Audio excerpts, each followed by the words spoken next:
4 or 5 minutes. Thank you, Mr. Chairman.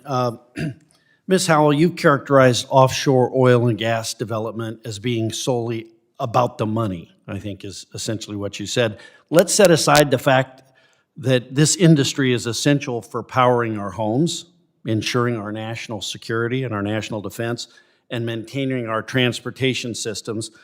Just a yes or no question. Are you aware that the United States is currently over $36 trillion in debt, with each American effectively owing more than $106,000?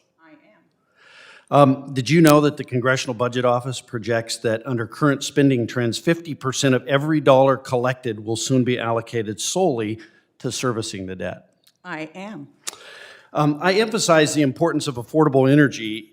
In the Pacific Northwest, hydropower provides electricity at rates as low as 5 to 7 cents per kilowatt hour, while wind power in the same region was projected to cost as much as 84 cents per kilowatt hour. And it might not be about the money for you, but for families struggling to pay their utility bills, businesses trying to stay competitive in a nation striving to maintain energy security, affordability is critical. And I would say, without reliable and cost-effective energy, the economic stability and national defense capabilities that underpin modern American life are put at serious risk. My colleague talked about wind power. I'm for wind power. I'm not for wind subsidies. I'm not for any kind of subsidies to these industries. But I was interested to note that he didn't talk about birds getting hit by wind turbines. We sort of selectively choose the types of energy that we think are good or not good, rather than letting the market take place on those things.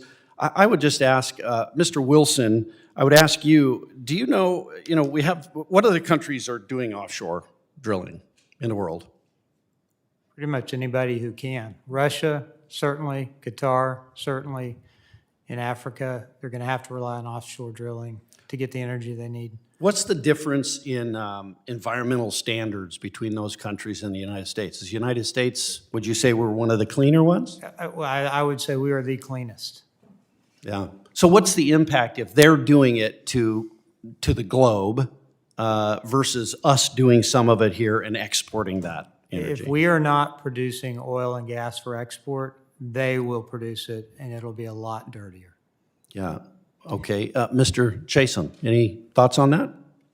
I think Mr. Wilson said it exactly correct. If we need to be aggressively producing energy, whatever that energy is, in our country, because we have a need in our country, and there's a need around the world. And if we can provide cleaner energy, whatever that type of energy may be, for ourselves and for people around the world, we need to be doing that. Okay. Mr. Tarpley? I agree, and I think a lot of the discussion earlier, we need to just make a point here, this talk of the sacrifice zones and indicating that you can't produce oil and gas and have a good community, that should be summarily rejected. It just simply isn't true. I live in the Gulf Coast. 370,000 people that work offshore live in the Gulf Coast. We have an excellent community. We vacation there. We swim in the ocean. It's beautiful. There's tourism. We can have both. And I think that's important to remember. Yeah, it's a false choice, much like saying if you get in your car to drive somewhere, you're going to die in a car crash. I mean, it doesn't mean you're going to die. There is that potential. But it is a false choice, a false narrative created by many. You're shaking your head, Ms. Howell. I'd you love disagree? to respond to that. Do you live next to a refinery? You're Chemical not to ask The the chair, other the witnesses. chair, the I chair forgot, I intervened. forgot. Ma'am, you can't ask the other panelists. You're Thank here to you. take the questions, and I'm going to give Representative Crank 10 seconds back. Okay. All right. Thank you, Mr. Chairman. I'll yield back the balance of my time. Mr. Crank, can I have your remaining time? You certainly can. Thank Mr. you very Chairman. much. Yield it. So one of the things that we really have to look at too, from the start to finish in the building the windmills and what have you, is the minerals that go into them. We haven't talked about that. In a windmill, between 4,000 and 6,000 pounds of copper go into them, and we have an administration and many colleagues on the other side of the aisle would rather not have that copper mined in the United States. In northeastern Minnesota, we've been mining iron ore that's made U.S. steel, 80% of United States steel. This administration shut down the Duluth complex, which is the biggest copper nickel find in the world, with trillions and trillions and trillions of dollars of opportunities.